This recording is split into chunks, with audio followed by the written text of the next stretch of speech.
झुकेण तू थकेण तू झुकेण तू थमेण तू रुकेण तू थकेण तू झुकेण तू थमेण तू सबसे पहला प्रहार कर, तू सबसे पहली वार कर।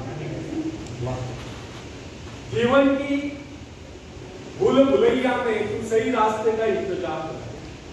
जीवन की भूल भुलैया में तू सही रास्ते का इंतजार कर। जीवन की इस लड़ाई में अपने मन के विचारों से प्रहार कर, तू सबसे पहला प्रहार कर, तू सबसे पहली वार कर। स्थिति कैसी भी गंभीर हो, स्थिति कैसी भी गंभीर हो, रास्ते कैसे भी खतरनाक हो, तू अपने हौसलों की उड़ान से अपनी मुश्किलों पर प्रहार कर, तू सबसे पहला प्रहार कर, तू सबसे पहली वार कर। धन्यवाद। तर मित्रांनो, आत्मनिर्भरता या विषयावर बोलणार आहे। आत्मनिर्भर बनने की क्षमता वास्तव में हर व्यक्ति को, परंतु बहुत कम कैसे होते हैं जिन्हें अपने ऊपर विश्वास हो। दूसरों का सहारा ढूंढना तो उनकी आदत से बन जाती है। ये बात हमें कभी नहीं भूलनी चाहिए। दूसरों के सहारे चलना तो बड़ा आसान है, किंतु इससे हमारी नई सही शक्ति क्षीण हो जाती है।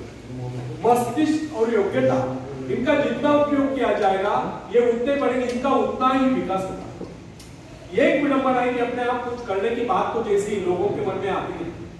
कुछ लोग अपने आप एक ही काम करते रहते हैं और वह है अपने बदनसीबियों का रोना या दूसरों के आस रहकर उनके गुणगान करना। ऐसे लोग जिन्हें सदा दूसरों के बल पर विश्वास होता है, वे केवल पिछलकों की संख्या पाकर निंदा के पात्र बने रहते हैं। ऐसे लोग अपने आंतरिक शक्तियों का भी लाभ नहीं उठा पाते। यह नहीं समझना, आप यदि जन्मजात नेता नहीं है तो ऐसे लोग जन्मजात कौन क्या होता है, कोई महान नहीं होता, कोई वैज्ञानिक नहीं होता, बल्कि एक अबोध जन्म के बाद अपने में ऐसी शक्ति पैदा करता है जिसके सहारे वो अपने व्यक्तित्व की एक अलग पहचान बना लेता है। इतिहास में ऐसे बहुत से लोग हुए जिनमें नेतृत्व करने की योग्यता नहीं, फिर भी वे अपने प्रयत्नों से, अपने परिश्रम से अपनी योग्यताओं का विकास करके महान नेता बने। नेता वही होता है जो किसी पर निर्भर हो, जिसमें नेतृत्व करने की क्षमता हो, तो दूसरों के विचारों का सहारा लेना आवश्यक न समझता है, उसमें स्वयं सोचते और अपने कार्यक्रमों को स्वयं निर्धारित या कार्यान्वित करने की क्षमता होती। लोगों की संख्या बढ़ाकर भीड़ के बीच में चलना तो कोई बड़ी बात नहीं है। बड़ी बात तो यह है कि लोगों के दिलों में अपना स्थान बनाया जाए, चाहे लोगों की संख्या कितनी कम क्यों हो। ऐसे लोग वही होते हैं जो आत्म विकास करके शक्तिशाली होते हैं। ऐसे लोग अपने भाग्य को बदल देते हैं, अपने साथ साथ दूसरों का भी भाग्य बदल देते हैं। आज की युग की विडंबना यह है, हर कोई किसी न किसी सहारा ढूंढ रहा है। किसी को अपने धन का सहारा लेना पड़ता है, किसी को अपने मित्र का, कुछ तो अपने वंश पर ही पूरे नहीं समझ। ऐसे तो बहुत ही कम लोग होते जिन्हें अपने ऊपर पूरा विश्वास है। दूसरों की शक्ति पर जीने वालों का एक मनोज्ञान यह भी होता है कि ऐसे लोग सदैव किसी न किसी को दोषी ठहराकर अपना पक्ष बचाने के अवसर ढूंढा करते हैं। वास्तविकता यह है, इस प्रकार की आदत कायर प्रवृत्ति की परिचायक है। आत्मनिर्भर बनिए या आत्मनिर्भर बनने की आदत डालिए। आदत का आरंभ उस समय होता है जब एक बच्चे को उसका पिता कोई विशेष कार्य करने को कहता है तो वो संतुष्ट नहीं होता, लेकिन जब वो अपने ढंग से उसी कार्य को करता है, उसे पूरा करने के लिए संघर्ष कर विजय प्राप्त करता है, तो उसके चेहरे पर खुशियों की लहरें खिलती नजर आती है। इस प्रकार की विजय की भावना उस बालक को शक्तिशाली बनने का एहसास दिलाती है। फ्रेंड्स, स्कूल की शिक्षा या कॉलेज की शिक्षा केवल व्यक्ति की व्यवहार कुशलता और योग्यताओं की वृद्धि नहीं करती, यह तो व्यक्ति के हाथ में औजार थमा देती है। इस औजार का सही इस्तेमाल करना आदमी को स्वयं सीखना पड़ता है। हेनरी वार्ड टीचर अपने समय के एक महान विचारक अपने बारे में कथा सुनाया करता। जब मैं बच्चा था तब मुझे किसी तरह से आत्मविश्वास की शिक्षा दी। मुझे ब्लैक बोर्ड के पास भेजा जाता, मुझ में शंका और संदेह होने का रोक। मेरे टीचर मुझे बार बार कहते इस पाठ को अवश्य कर लेंगे। उनके स्वर में काफी क्रोध हुआ करता था। उनका यही कहना था कि हमें केवल प्रश्नों के उत्तर चाहिए। यद्यपि उन शिक्षकों का यह व्यवहार कठोर ही प्रतीत होता था, किंतु इतने सारे बच्चों को सीधी राह पर लाने के लिए उनका यह व्यवहार उचित था। और इस व्यवहार का ही नतीजा था कि 1 मास से भी कम समय में विधि ने मन मैं उन सभी सवालों के जवाब निकलने लगा जो मुझे सबसे कठिन लगता। एक दिन मुझे ब्लैक बोर्ड पर सवाल हल करने को कहा। जैसे मैंने सवाल को किया, टीचर बड़े कठोर अंदाज में बोले बिल्कुल।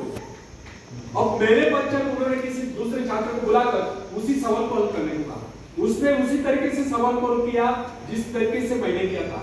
मेरा उसका जवाब दे उसकी पीठ थपथप अगर बोले शाबाश, तो इस सवाल को हल करने में सफल हो गए। हम मुझसे राह गए, मैंने तुरंत ही खड़े होकर पूछा, सर यदि इसका और मेरा जवाब है कि सुलझाने का तरीका ही है, फिर आपने मुझे डांट कर गलत क्यों कहा? तब टीचर बोले, यह बात तूने पहले क्यों नहीं की जब मैंने तुझे गलत कहा? फ्रेंड्स, केवल पाठ को याद करने से कोई मतलब नहीं। हमारे भीतर ये तो विश्वास होना चाहिए कि जो कुछ हमने याद किया उसे कोई काट नहीं सकता। इसे ही आत्मविश्वास बोलते हैं। तो जिनमें आत्मविश्वास होता है वही कर दे सकता है, वही बस यानी कि चर्चा कर सकता है। लेकिन जिसे स्वयं अपने ऊपर ही विश्वास न हो, वह क्या कर करेगा? उसके तो अच्छे कार्यों को भी अगर हमने गलत कहा तो उसे यही समझ लेना होगा, हो सकता है वो गलत। मनुष्य को भ्रम होता है कि अकेले काम करने से अच्छा किसी दूसरों की सहायता लेकर काम करना, लेकिन अपने ऊपर विश्वास करके पूरी लगन से अगर कार्य किया जाए तो उसमें सफल होने की आशा दोगुनी हो जाती है। हर महत्वाकांक्षा कार्य होता है अपनी शक्तियों का परीक्षण करना, लेकिन दूसरों की नकल करना, दूसरों पर निर्भर रहने से व्यक्ति में दुर्बलता ही तो आती है। शक्ति को हमारी स्वयं के मेहनत करने से आती है।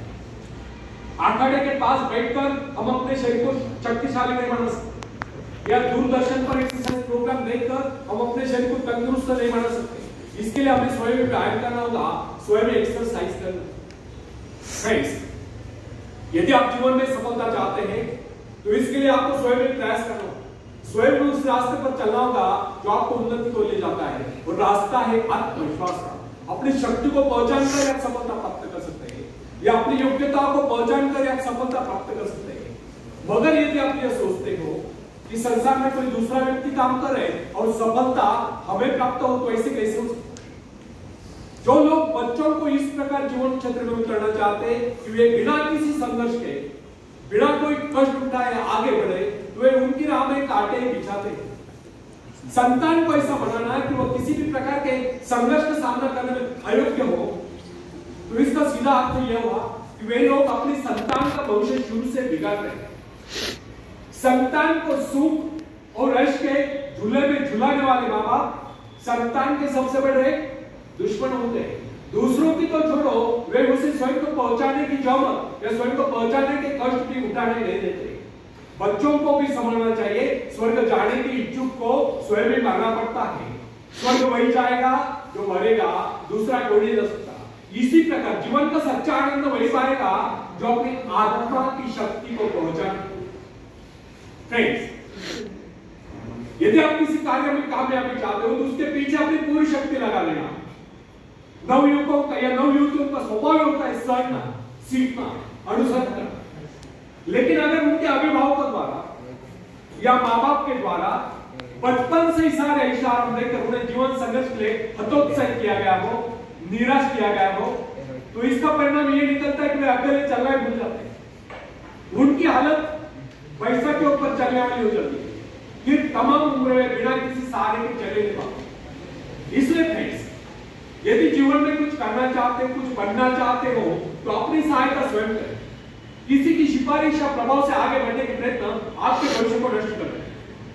स्वयं को इस योग्य बनाओ कि आपको किसी दूसरों से सहायता की आवश्यकता ही न हो। अपने भीतर अथाह साहस और विश्वास जगाइए।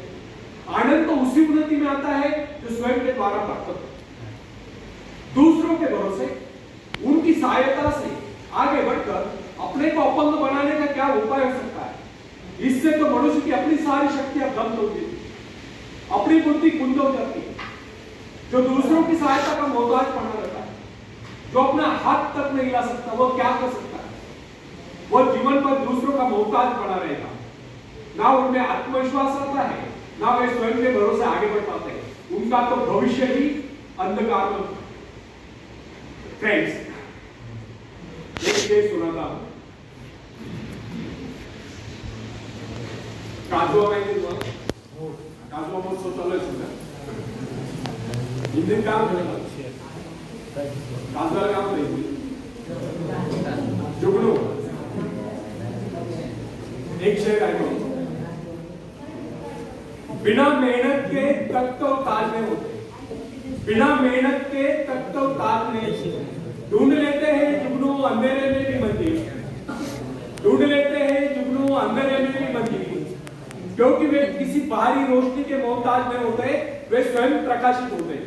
धन्यवाद।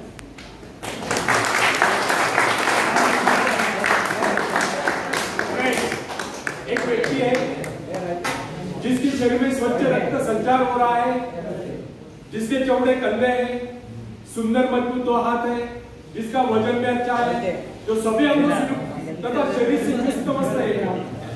ऐसा व्यक्ति अगर दूसरों से सहायता मांगता है तो आप उसे क्या कहते हैं, उसके बारे में क्या समझते हैं? अवश्य वो सर्वांग संपन्न होकर भी अपंग कहलाएगा। आप ऐसे अपंग मत बनिए, आप सामर्थ्यवान बनकर दिखाइए, आप ऐसे बनकर दिखाइए कि लोग आपसे सहायता मांगने की चेष्टा करें। क्या आपको पता है कि आप जिन लोगों को जानते हैं उनमें बहुत से ऐसे हैं जिन्हें किसी दूसरों से सहायता की प्रतीक्षा है। सही बात तो यह है कि उनमें से बहुत से लोगों को इस बात का भी पता नहीं कि उन्हें जो सहायता चाहिए वो कहां से मिलने वाली है। फिर भी वे इंतजार करते और सोचते रहते कि बस अब उनका काम बनने वाला है, उन्नति के द्वार खुलने वाले हैं, कोई उनकी मदद के लिए आएगा और उनके सारे कष्ट दूर हो जाएंगे। क्या ऐसा संभव है? वास्तव में कोई किसी की सहायता करता है? ऐसे सोचने वालों ने अपने गिरेबान में झांक कर देखना चाहिए, क्या उन्होंने किसी दूसरों की कितनी सहायता की है?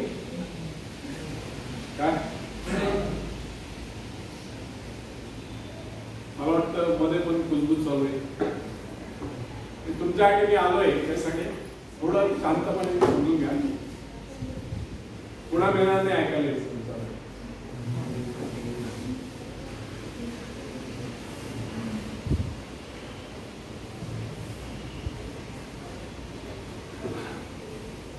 ऐसे लोग अपने भूल के कारण ही आगे बढ़ने से डरते हैं। हर इंसान को चाहिए कि वो केवल अपने सहारे आगे बढ़े, लौटने के रास्ते से मुंह फेर कर बिना किसी के सहारे आगे बढ़ता चाहिए। आत्मनिर्भरता से तो मनुष्य की शक्तियां विराट रूप धारण करके प्रकट होती है। आत्मविश्वास ही सफलता की नींव है। इसी आत्मविश्वास के सहारे हम दूसरों की सहायता करने में सफल हो सकते हैं। फ्रेंड्स, एक बहुत बड़े प्रबंधक एडमिनिस्ट्रेटर का कहना है, मैं अपने बेटे को ऐसी कंपनी में नियुक्त करना चाहता हूं जहां उसे कठिनाइयों का सामना करना पड़े, क्योंकि इससे उसकी सहन शक्ति और कुशलता विकसित हो। यदि मैं उसे अपनी कंपनी में रखूंगा तो वह मेरे भरोसे बैठा रहेगा, हर निर्णय के लिए वह मेरा बहुत तत्पर रहेगा, उसमें ठहरे हुए पानी की तरह सड़ा नहीं। आप सभी जानते हैं कि ठहरे हुए पानी पर मच्छर उड़ाते हैं तो बहते हुए पानी पर राजस करते हैं। कितने सुंदर विचार थे उसमें। अगर हर माँ बाप अपने पुत्र या पौत्री के लिए इस प्रकार के उच्च विचार रखते तो वे अवश्य उनके भाग्य विधाता होते। जो माँ बाप अपने बेटों या बेटियों को अधिक लाड प्यार से बिगाड़ देते हैं कि बच्चे जब चाहे स्कूल जाए, जब चाहे ITI जाए, जब चाहे छुट्टी कर ले, जब चाहे काम पर जाए, जब चाहे छुट्टी कर ले, तो ऐसे बच्चे भविष्य में कुछ नहीं कर पाते, उनका तो भविष्य नष्ट होता है। अपनी शक्ति पर स्वयं भरोसा करना पड़ता है, अपने कार्य स्वयं करने वाले सफल होते हैं। इसी से मानव के चरित्र का निर्माण होता है। जिन बच्चों को यह पता हो जाता है कि वे अपने माँ बाप के साथ सहारे जीवित रह सकते हैं, वे अपने बल पर कोई भी कार्य समर्थ होकर भी कर नहीं पाते, वे वैसी कोशिश भी नहीं करते। जब उन्हें समझना चाहिए कि माँ बाप को सदा के लिए उनके आश्रय दाता नहीं बनना है। एक दिन तो ऐसा आने वाला है जब उन्हें अलग अलग जीवन बिताना पड़ेगा, तब ऐसे लोगों को भयंकर मुश्किलों का सामना करना पड़ता है। इसलिए यदि जीवन में कुछ करना चाहते हैं,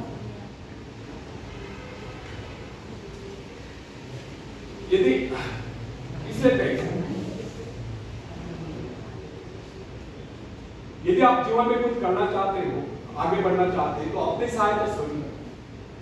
फ्रेंड्स, जब कोई युवक या युवती अपने हिम्मत के सहारे किसी व्यापार में उतरता है तो उसके मन में एक श्रेष्ठ भावना अवश्य उत्पन्न होती है।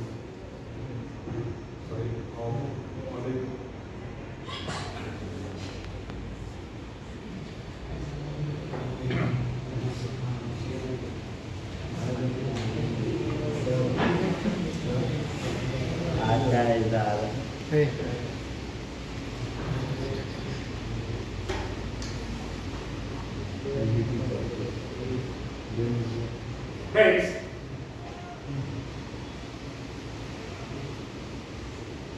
ये लिंक का तुमकी होते थोड़ा सा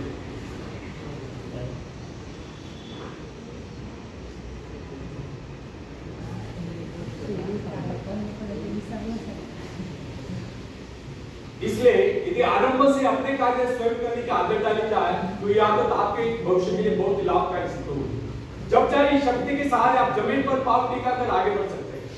सफल वही होता है जो अपनी शक्ति पर भरोसा करता है। अपने काम स्वयं करने वाले सफल होते हैं। दूसरों के सहारे आगे बढ़ने वाले अक्सर भंवर में फंस जाया करते हैं। फ्रेंड्स, जिस नाव की पतवार आपके हाथ में है वह नाव आपको पार करा दे, इस बात की क्या गारंटी है? आपका जीवन तो उसके हाथ में है जिसके हाथ में नाव की पतवार हो। वह चाहे तो आपको डुबो दे, चाहे पार करा दे। फ्रेंड्स, जब नदी में बाढ़ आती है तब जो साहसी जिसे अपनी शक्तियों पर पूरा विश्वास है वह तो तय कर उस पार चला जाएगा, लेकिन जो डरपोक और कायर है वह तो बीच मझधार में डूबकर अपनी जान दे देगा। सहायता पाना और सहायता की प्रतीक्षा करना दोनों ही बातें प्रगति की राह में बाधा है। अतः हर युवक या युवती के लिए आवश्यक है वो शुरू से ही अपने काम स्वयं करने की आदत डाले। अपने माँ बाप आदि लोगों की शक्ति से विश्वास हटाकर केवल अपनी शक्ति के बल पर आगे बढ़ने की कोशिश करें। जिस क्षण आप बाहरी सहायता लेना बंद कर देंगे उसी क्षण आपके भीतर आत्मनिर्भरता का अंकुर फूटते हुए महसूस होने लगेगा। स्वयं कार्य करते समय यदि आप असफल भी हो जाते हैं तो बिना उस असफलता को घबराए तुरंत उस कमी की खोज कीजिए जिसके कारण आपको असफलता मिली, और जैसे आप उस कमी को खोज निकाले तुरंत उसे दूर करने के प्रयास में जुट जाए। आपका वास्तविक आदत तभी होगा जब आप एक सफल व्यक्ति के रूप में दुनिया के सामने आओ। मगर यदि आप एक व्यक्ति के बाद दूसरे व्यक्ति के आगे हाथ फैलाना शुरू कर देंगे तो लोग आपको ममता या भिखारी कहेंगे। अतः आपने प्रण कर ले कि आपको केवल अपने भरोसे जीना है, ना कि किसी की दया पर, क्योंकि बाहरी सहायता किसी किसी वक्त ही वरदान सिद्ध होती है, अधिकतर समय यह अभिशाप ही सिद्ध होती है। फ्रेंड्स, बाहरी सहायता मनुष्य की काम करने की गति को मंद करके शरीर में सुस्ती ला देती है। आप ऐसे लोगों से बैठ कीजिए जो आपको जीवन में आगे बढ़ने की प्रेरणा दें। कुछ लोग एक बाजू एक पाव वाले होते हैं, फिर भी अपनी लगन और अपनी मेहनत से अपनी जीविका चलाते हैं, फिर तो आप हटते कटते फिर आगे बढ़ने की कोशिश आप क्यों करते हैं? मैं एक ऐसे व्यक्ति को जानता हूं जिसका एक पैर किसी रेल दुर्घटना में कट गया। उसने कभी किसी से भिक्षा नहीं मांगी, किसी से दान लेना गवाह नहीं किया, यहाँ तक कि अपने बहन भाई का उसने कभी सहारा। उसने एक छोटा सा धंधा फुटपाथ पर आरंभ किया। शुरू में वो न्यूज़पेपर बेचने लगा, 2 पैसे बचाकर उसने वजन तौलने की मशीन खरीद ली, उस पर अपना पेट पालने लगा। आज वही व्यक्ति उसी फुटपाथ के किनारे एक बहुमंजिला बिल्डिंग में न्यूज़पेपर स्टॉल लगाकर बैठा है, साथ में जेरॉक्स सेंटर भी खोल रखा है। सुना है आजकल वो मोबाइल शॉपिंग भी चला, वो स्वाभिमानी, किससे मदद लेना वो अपना अपमान समझता। आज वही व्यक्ति उन लोगों को जिनके हाथ पैर सलामत है, ऐसे परिवारजनों को खिलाता पिलाता है, उनके हर प्रकार की सहायता और मदद करता है, तो इस पर किसी को हैरत होती। आज वो दूसरों